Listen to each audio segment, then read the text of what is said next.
Good afternoon, everyone. Contrary to the title of my presentation, I'm not really here to talk about the golden ratio. I'm here to convince you that mathematics isn't scary, because most people tend to end their relationship with math the way they ended the rest of their high school relationships, which went something along the lines of, "We're finished and I never want to see you ever again."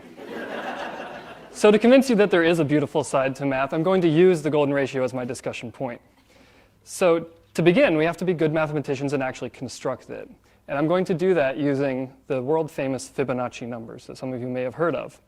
And here's how we're going to make them. I'm going to start with just a square. Let there be a square which has a side of length 1. Then I can use that square to build another square. On the side, it would have a length 1 as well. Then along the bottom, it would have a length of 1 plus 1, which is 2. And then you can do 2 plus 1, which is 3. 3 and 2 is 5. And the pattern unfolds. You can even do this at home and discover some more Fibonacci numbers. And you can keep doing this as long as you like until you end up with something that looks like this, what we often call a golden rectangle or a golden spiral inside of it.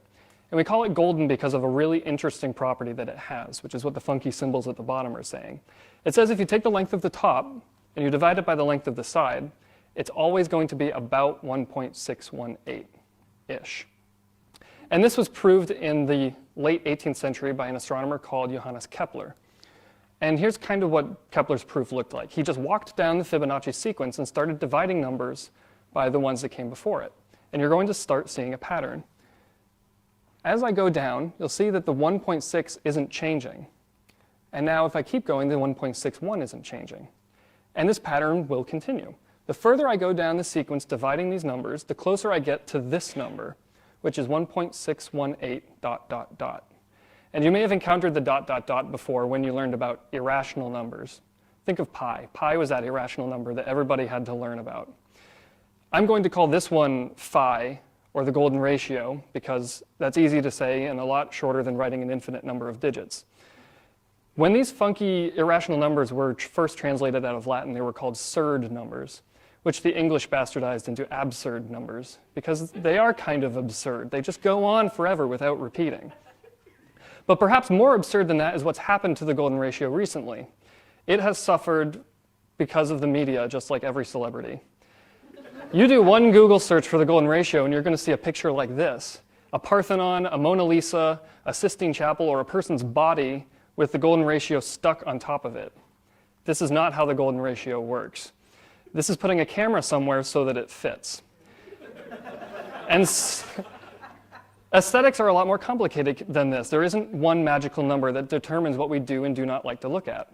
And I can give you a very quick example to explain this.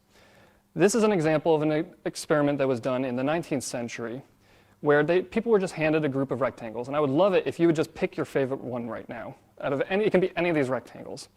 And if you're like most people, you picked the bottom right one and not this one, which is the only golden rectangle up there. I like the tall, skinny one because it kind of looks like me.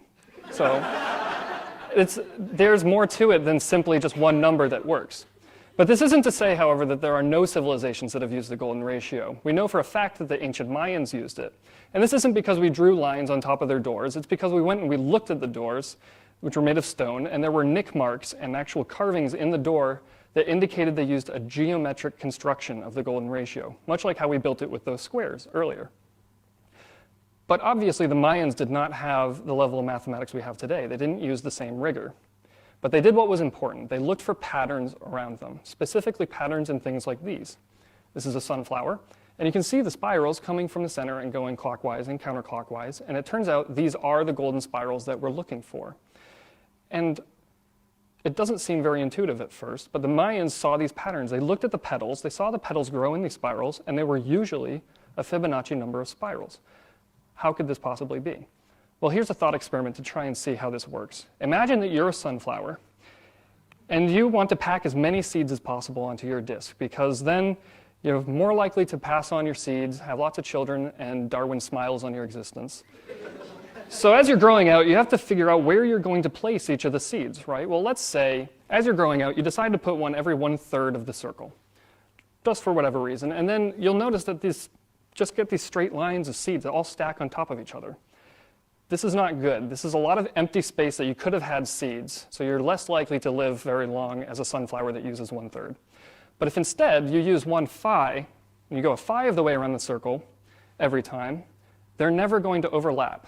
And this has to do with the fact that phi is so far from a simple ratio. But here's the catch.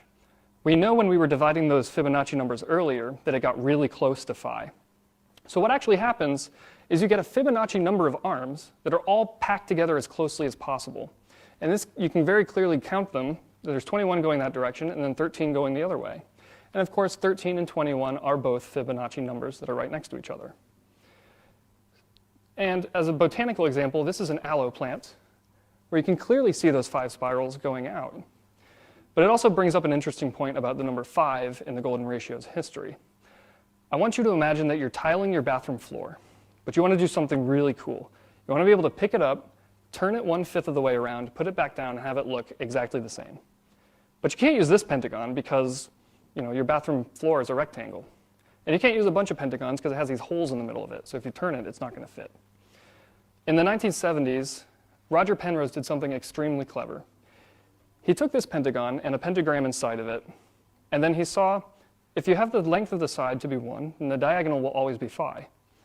Then he took this triangle and made this tiling pattern, which is, one, beautiful, and it has that really interesting property where if you turn it and rotate it 1/5 of the way, put it back down, it will fit perfectly on top of itself.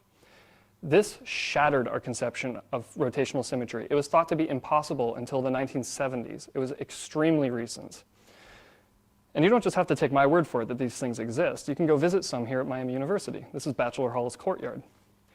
So the takeaway from all of this is that you don't have to be a mathematician to enjoy math and employ it in your life. You just simply need to look for patterns around you and then challenge yourself. Have I avoided the confirmation bias? Can I logically deduce what I'm seeing here? And if you can answer these questions in the affirmative, then perhaps you've become the genesis of an idea that changes the way all of us think. Thank you very much.